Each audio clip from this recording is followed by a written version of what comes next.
The year is 1421, right? Now just imagine with me for a moment. Picture the horizon of the Pacific Ocean lit up by these magnificent, towering red sails. But hold on, these aren't your typical Spanish galleons under Columbus. No, we're talking about the vast treasure fleets of the Ming Dynasty. Their ships, they absolutely dwarf anything that Europe could even think of launching at that time. Their maps, more precise, no doubt. And their command of the seas, unrivaled, my friend. Now let's really visualize it. Chinese explorers, led by none other than Admiral Zheng He, stepping ashore on this vast, untouched continent that we now call America. Can you believe it? Centuries before Columbus even dreamed of making that voyage. So, what would the world look like if the dragon reached the New World before the crown of Spain? This is more than just a quiz. In our timeline, the Ming Dynasty had this incredible naval power, right? Like the greatest the world had ever seen. Admiral Zheng He commanded these colossal fleets that sailed all the way to Africa, bringing goods, envoys, and this undeniable imperial prestige.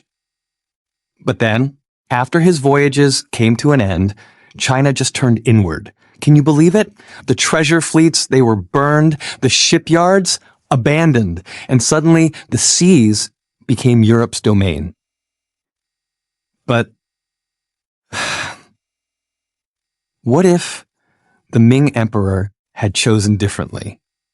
What if, instead of pulling back on exploration, China had pushed further east, across the Pacific, toward the unknown, towards America? Just imagine the possibilities. If China had discovered America in the early 15th century, oh boy, the entire foundation of global history would just flip upside down, right? First off, let's think about technology. Those Ming treasure ships, they were massive. I mean, up to 400 feet long. Can you imagine? They could carry hundreds of men and an incredible amount of cargo. Compared to Columbus's little fragile caravels, these ships were like floating cities. They could have brought not just sailors, but settlers, soldiers, all the supplies needed to really establish a presence in the New World. Now, culturally, this encounter would unfold in such a different way. Chinese diplomacy during Zheng He's time was often about tribute systems, not just outright colonization. Local rulers would have been expected to acknowledge the Son of Heaven, and in return, they would be woven into networks of trade and prestige. You know, in our history, when Columbus made that discovery back in 1492, it was like a tidal wave, right? It unleashed this massive surge of European colonization.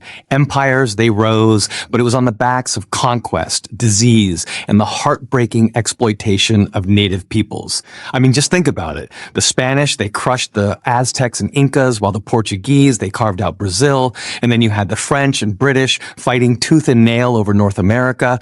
All of this, it shaped what we know as the modern Western-dominated world order. But what if, just what if, China had come first? Can you imagine? Europe's role would have been completely turned upside down. Instead of leading the charge in exploration, Europe might have found itself scrambling to catch up locked out of those incredibly lucrative trade networks of the early modern era. The age of discovery, step by step, the consequences unfold. And let me tell you, it's a journey that's nothing short of monumental. The first landings. Picture this. Chinese fleets, majestic and powerful, establishing outposts along the American coasts, starting with the lush, fertile lands of Mexico or California. These ports become vital supply hubs, connecting the Pacific crossing all the way back to the imperial heart in Nanjing. It's a game changer, folks. Alliance or subjugation. Now, imagine the indigenous rulers standing there in awe of these magnificent Chinese ships and their advanced technology. Some might choose to enter tributary relationships, while others, well, they might put up a fight. But here's the kicker. Without that devastating wave of smallpox that Europe unleashed later on, the native populations wouldn't crumble nearly as fast. The balance of power? Oh, it would remain far more Now, let's really think about those ripple effects, all right? The Enlightenment, the scientific revolution, the industrial revolution, all these monumental movements, they were in part fueled by Europe's access to the wealth of the New World. Can you imagine if that hadn't happened? Would Europe even have reached that level of global dominance? Or would China's early foray into America have catapulted them centuries ahead of the curve? And on a religious note, consider this. The spread of Christianity throughout the Americas might have never taken place. Instead, we could have seen Confucian philosophy, Buddhist traditions, maybe even Taoist cosmology blossoming among indigenous peoples. Picture this. Cities like Tenochtitlan adorned with stunning Chinese architecture. Pagodas standing tall next to pyramids. Imagine the Great Plains, alive with horsemen wielding both native spears and... You see, the tragedy here is that China was so close to embracing its destiny, but then it turned away. Out of fear, the Ming emperors chose to dismantle their fleets, to close their harbors, and to retreat into isolation. While China turned its gaze inward, Europe boldly looked outward. And in that moment, history was penned by Spanish galleons, not by the glorious Chinese treasure ships. But let's be clear, this choice wasn't set in stone. No, it was a matter of policy. Just a few imperial decrees determined whether China would rise to dominate the oceans or choose to pull back from them. Those decisions, my friends, sealed the fate of entire civilizations. So, let's imagine for a moment, what if China had discovered America first? Can you feel the weight of that thought?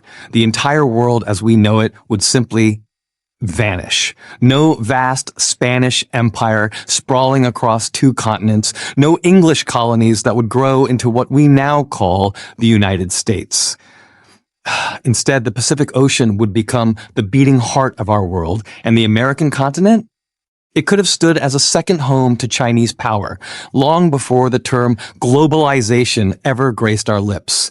You see, history is a fragile tapestry woven with the tiniest threads.